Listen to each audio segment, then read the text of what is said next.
Hello, everybody, and welcome to this very special episode of the Dr. Keith Darrow Podcast, where today we're definitely going to think outside the box, outside the hearing aid, hearing healthcare box. And today I really want to focus on your business and your practice and getting things going in the right direction. So I'm honored to have with us DuBe, who is essentially a lifelong entrepreneur, business advocate, and somebody who really helps businesses to implement and understand EOS. So let's start, CJ, with, first off, thank you for being here. Second off, what the heck is EOS?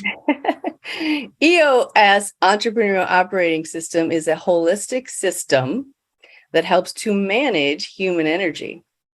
It's made up of 6 key components that is our model that helps you to get real simple results in your business. And how do you stumble into this? Like, tell me a little bit about your background, your story, and how you became to be such an advocate for this system. Well, thank you for asking. So I spent about 25 plus years in what I call the placement industry. So, which means I did permanent placement, I did contract placement, and I spent time with the large international firm, had 5 divisions there. They were all 1 and 2 in the world when I left. And then I went off and launched with 2 great partners, an HR contract consulting business, which we grew from 0 to 8 million. Okay. And then I sold my interest in that business in 2009. And I was a member of Entrepreneurs Organization, which is where in Minneapolis, Minnesota, the book traction was flying around everywhere with EO. And I sat down and read the book and I went, oh, I did some things pretty good, but I could have done a lot of things better. And therefore, that was the beginning of the journey. So in 2010, I've been doing this almost 13 years now. I'm in my 13th year. And I have had the opportunity to work with about 118 companies and 1,500 all-day sessions. So if you could say it's my passion, but it's probably more my obsession. Yeah, it sounds like it with those numbers.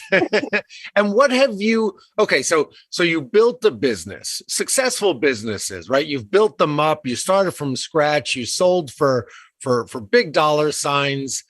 What have you continued to learn over the last 13 years working with small business owners, be it in healthcare, which I know a lot of our listeners will be from, but I really believe the principles go so much further and they really apply to any business.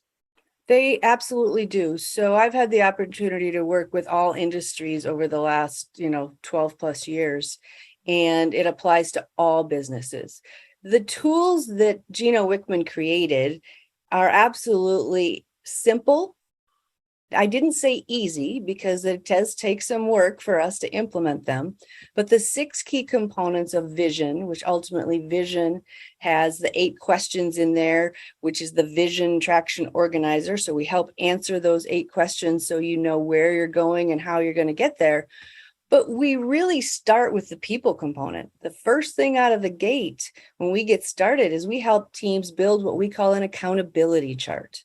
The accountability chart is ultimately saying who are the people that we need at the leadership team level first, and then you take that down to the ground. So as an EOS implementer, I only work with leadership teams, and I'm helping leadership teams to get their vision of where they want to go, how they want to get there, get the right people, as we say, in the right seats.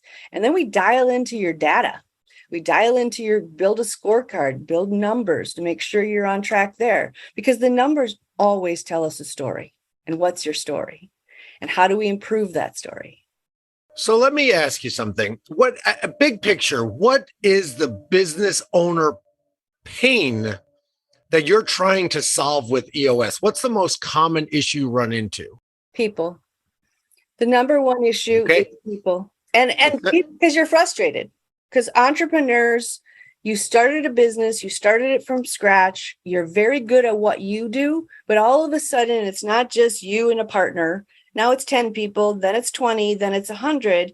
And so you get frustrated. Entrepreneurs, we get frustrated with vendors, clients, employees. And so it's really helping teams to identify right people, right seats. But the 82%, when we did a survey, were frustrated mostly with people. Is that frustration, does that come from, is it the actual people, or is it the inability for an innovator, for somebody who's crazy enough to start a small business, to be able to communicate to their people? Where do you see the problem ultimately lying, right? Because I think owners think it's the people think it's the owners. So to be so bold as to say, most visionary owners are not very good at leadership management and accountability. Guilty. So, and that has been my experience over the last several years. And so there's a relief that happens, though, when a visionary brings in an EOS implementer and starts to implement EOS and realizes they have their own unique ability, and that unique ability will help grow the business if and when they put the right people around them to help them grow that business. So I've always thought of it as bringing structure to chaos. Does that make sense? Yes, it makes a lot of sense. This is why I use the term real simple results. Okay. So ultimately, it's like everything that you're doing is you want to get the results that you're looking for, but we're going to make them real and we're going to make them simple. And that's everything that is built in the EOS model is about accountability. And how do we help you get that accountability that you're looking for to get the growth? And growth happens in many different ways. So growth isn't just about revenue, and it's not necessarily just about profit. It is about people growth as well. Because what is amazing, in a year's time, when I start with a leadership team, there's usually at least one person that is added to the team or leaves the team. And so when you start really honing in and you get the right team working together, they can do amazing things together. But oftentimes that's the hard work. I got to say, you just made me feel so much better, because I can't tell you the number of businesses we work with who we help implement this EOS system. And we kind of tell them up front, look, the current team you have, look, they might have got you to here, but they're not going to get you to the next place. And you should fully expect to lose some percentage of employees as you start to hold people accountable, as you start to have real open and honest conversations, and you give people a purpose and a drive, not just show up to work every day and, go through the motions. I love how you said, open, honest, vulnerable. I say that often. And the key for a leadership team is to be willing to become open, honest, and vulnerable. Because many teams, when I start with them, are not that. But if you're willing to, that openness, that just being able to be honest, say it, face the fear if there's a fear there, because then when you break through it, you're breaking through ceilings. You're just breaking through those ceilings. Have you heard this one before? I met a business owner once that told me I have secret goals for my business. Yes. And I just thought, well, how the heck are you going to get there? Right? That's like me asking you, hey, I'm going to come over tonight. Can you give me your address? It's a secret. Right. It's like, I call it stealth mode. Oh, you want to run in stealth mode, do you? So yeah, I think you already answered my question, but let's go into this one a little bit deeper, which is, how long does it take for a small business to really go about, bringing people up to speed on the culture of EOS and really implementing EOS? I'm not talking about just start reading it, like actually living and breathing it. So on average, it takes 2 years. So okay. The proven process for EOS is ultimately 5 days a year. So in 10 days at 2 years, most companies are running really quite smoothly with EOS. When working with an implementer, they're walking you through those sessions and those days, teaching you the tools. But at the end of the day, I can teach the tools in 10 days, in 2 years, and, have what I call graduation. You can graduate and do the implementation on your own. I will say I have many companies that have stayed with me for years. I have companies that are still with me 11 years later. But that's a choice. That's just simply because they want the coach in the room. They want the facilitator, that third party thinker, and they've been growing all these years too. So they've been growing. Why not? Right? If you've got a proven formula, why would you mess with it? Right? If there's somebody there that can coach you through it, help you keep implementing, if it's working, don't fix it if it ain't broke, right? Yeah. So given that, now that's interesting because 2 years, which is exactly what we've always believed to be the amount of time it takes to change human behavior, right? When we start talking to our clients and their team members, we know it's going to be about 2 years before this new behavior has really become ingrained in their practice and in their culture. Where do you see people falling off track with EOS and then they need to recalibrate or a refresher? Falling off track, and the simplest way to say that is commitment. When they truly do not have the commitment to it, when they get super, super busy with other things, and then they think, oh, we don't need to do that L10. And L10 is a weekly meeting, 90 minutes for the leadership team to help you keep the circles connected. Okay. And 90 minutes. I don't have 90 minutes. I can barely sleep at night. How am I going to find another 90 minutes, CJ? Love it. You did that well. So if you think, I call them water cooler conversations. So if you have an issue, and an issue for me is an idea, opportunity, concern, problem, obstacle, but you have something and you want to go talk to your partner about it, and you spend 20 minutes with your partner, and then your partner says, oh, I have to go talk to Jane over here. And have you talked to them? And you think about the fact that you've just had 5 different 15, 20-minute conversations when you can have one meeting once a week, bring everyone together, get everyone 100% on the same page where you're going for the rest of the week. You just saved a whole lot of time and a lot of money if you really think about it. And I love that point of bringing up these things that are called issues. And it's really not just like issue being a problem. It could be anything. I know I've seen some businesses where they finally figured out, they implemented EOS and they finally figured out who's going to order the toilet paper and where are they going to store it. Right. And then I've seen some people come in and they feel like they finally have a voice because there's a system. So now they have a voice to say, look, I would like there to be some plants out in the waiting area because that's what our demographic likes. And it looks more homey and it's more. But before this type of system, there was chaos. It was who's doing it. It's not my fault. It's hers. Or I don't feel like I have a voice. Do you come across things like that often? Yes. So the point of running a good meeting and having a good meeting pulse is that you can put any idea, opportunity, concern, problem, obstacle onto what we call the issues list. And then you need to prioritize those. So you're getting to the most important things first. But by doing that, you are getting everyone on the same page. So you're running your meeting with your visionary, your integrator, and the leaders of your seats, your departments that you have. And then everybody gets on the same page and knows who's doing what, which is the accountability chart tool helps with that a lot because you put those roles in there and everyone's clear on what those are. So it all ties together. Every one of our 6 key components ties right back together. So tell me about the seats on the bus, the visionary, the implementer, give me some of the examples or tell me their names and then give me some examples of those roles and what their responsibilities are. Very good.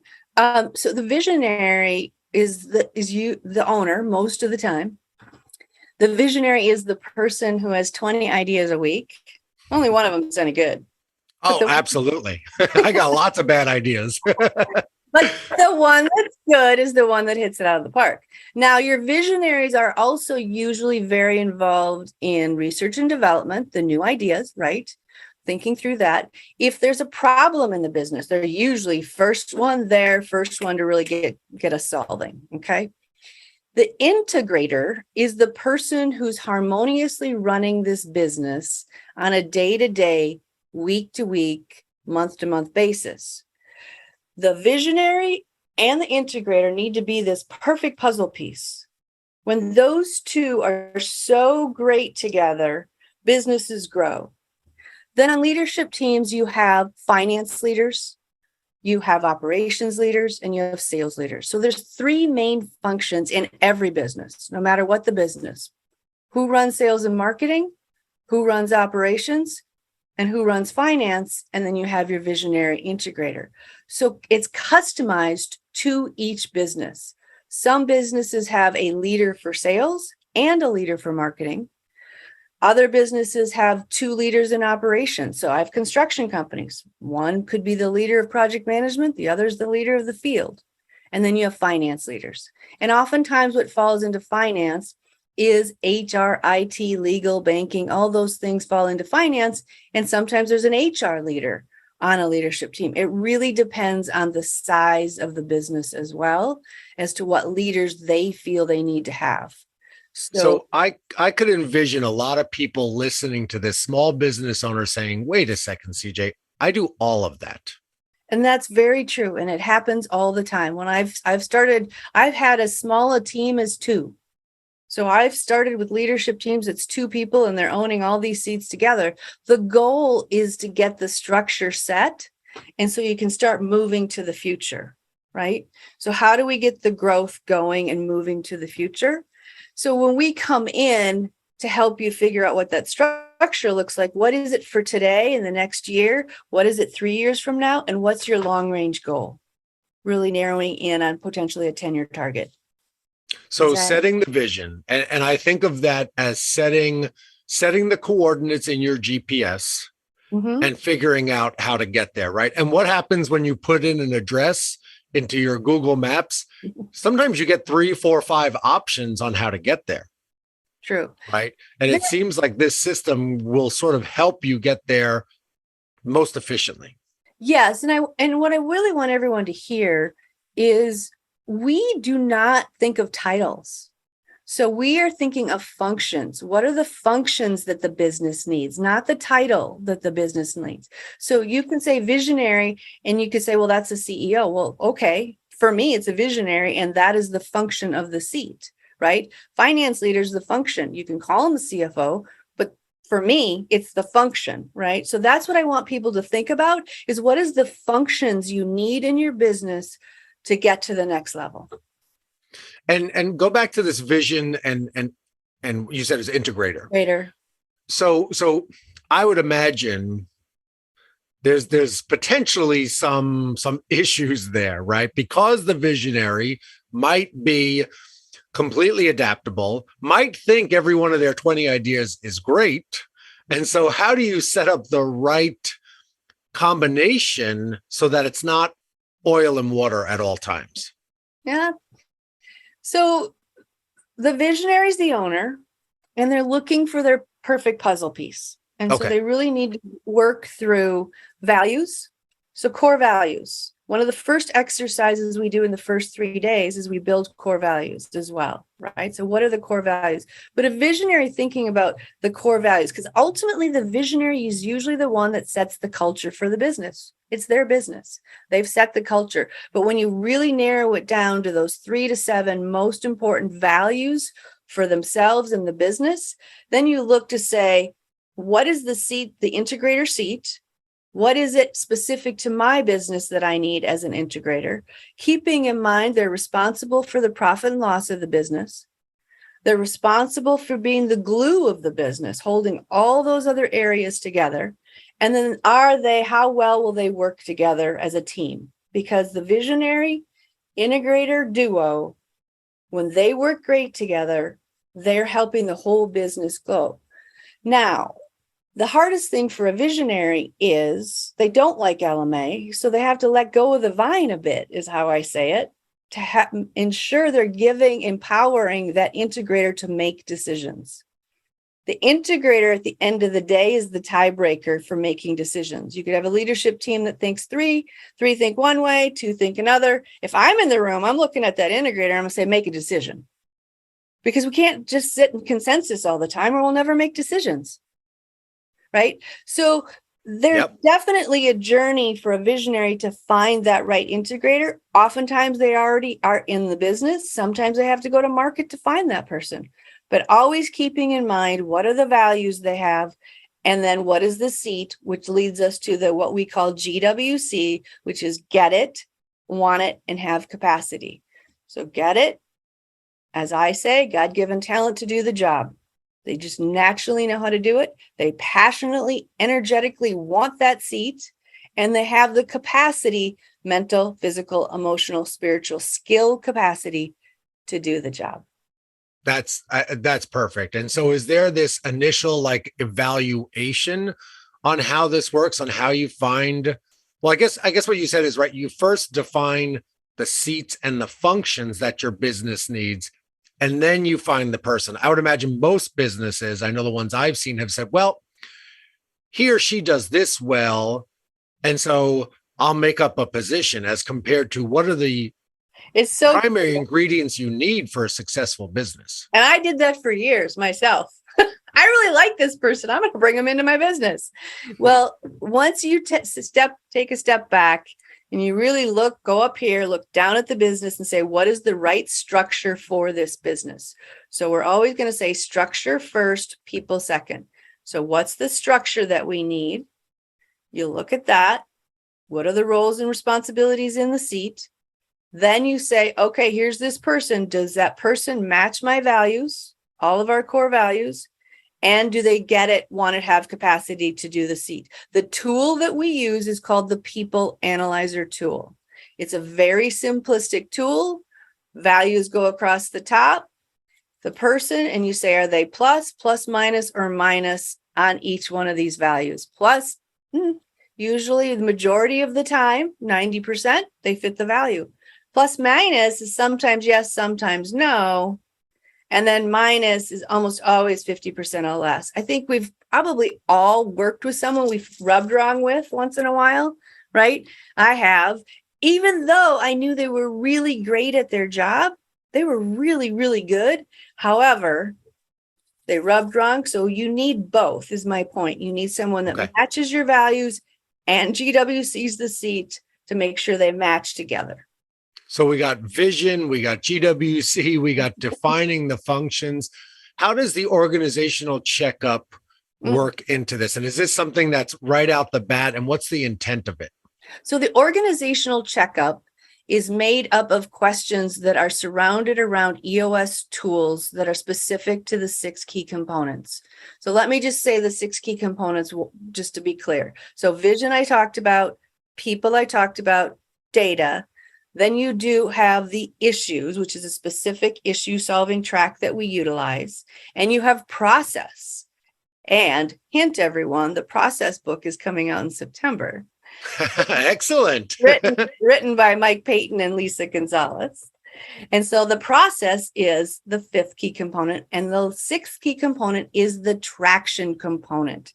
And the traction component does have your meeting posts and what we call rocks, which is setting your 90-day world, big priorities for those 90 days. Okay. So that is the 6 key components. The organizational checkup is asking questions around the tools that are inside of the model. Most teams that I have take that organizational checkup right before they start are at about 20%. If they're being honest. If they're being honest. Because I was going to say, whenever we see somebody who comes in above a 70%, they're lying. I don't know that so much they're lying. All right. It's fair. A little bit of they don't know what they don't know. Yes. Okay. That was a nicer way to say it, CJ. Thank you. So, I mean, what happens is if they come in high, a year later, when I have them take the organizational checkup again, they're about the same. Yeah. They learn. So the organizational checkup is just this point to help you understand where you're at in the journey. And I have my teams take it right before we start. I have them take it a year in, and then I have them take it every single annual. Every single annual I take it. But you can go online, eosworldwide.com, and take it for your business today, and you'll be able to see where you're at.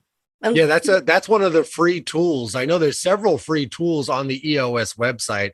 That's something that we use. Now, actually, maybe we're doing it wrong. We've been doing for our organization at AUD Experts, Odd Experts, where we do coaching and consulting. We're doing it every 90 days. Are you telling me we're doing it too much? no, I'm not going to tell you you're doing it too much. You can do it as often as you like. You want to keep checking in on your progress. But if you look at the model too, the 6 key components, ask yourself there, where are you at there? So I do both the organizational checkup and go through the model and say, from 0 to 100%, where do you feel that you are on your vision component, for example? Where do you feel you are? And some people will get very analytical and they say, okay, we have 100 employees and 10 of them aren't any good. So so you can, every team does it a little different, but you can do it every 90 days. Sure. Okay, great. Now let's slow down for a second. What's the very first step? So somebody who's listening to this, who's intrigued and says, look, I love the business I started, but I need help. My hair's on fire every day. I feel like I no longer have a business. I just have a job I can't quit. Like, what's the very first step? I would encourage them to read the book Traction first. Okay. Reach out to eosworldwide.com, and we have a team of what we call warm lead managers that can help them find the right fit implementer for them. Excellent. So then every implementer, we do what we call a 90-minute meeting. And a 90-minute meeting is on our dime, but we walk through the model and the process 100% with those teams in front of us. And then you decide. And then the company just decides, are we ready to use an implementer and move forward? And that gets you going on your journey. Excellent. So start with Traction. I know that's available on Amazon because I've ordered it for every one of my clients. In audio as well. It's in audio. And what about the team? What's the resources for the team, right? Because now, again, we get an owner who's an innovator, who's got big ideas. They read Traction, and for the most part, they just want to dive right in. How do you help bring the team up to speed with what you're about to do? Because as we said earlier, we're not always the best communicators. Right. So when I'm talking to a visionary who says, I really want to do this, I walk them through, literally, I say, okay, who are your leaders? Who do you consider your leaders on your team? And like I said, the first step's the 90-minute meeting, because the 90-minute meeting gets everyone understanding at a high level what the process looks like and what 80% strong will look like for them once they go through this journey.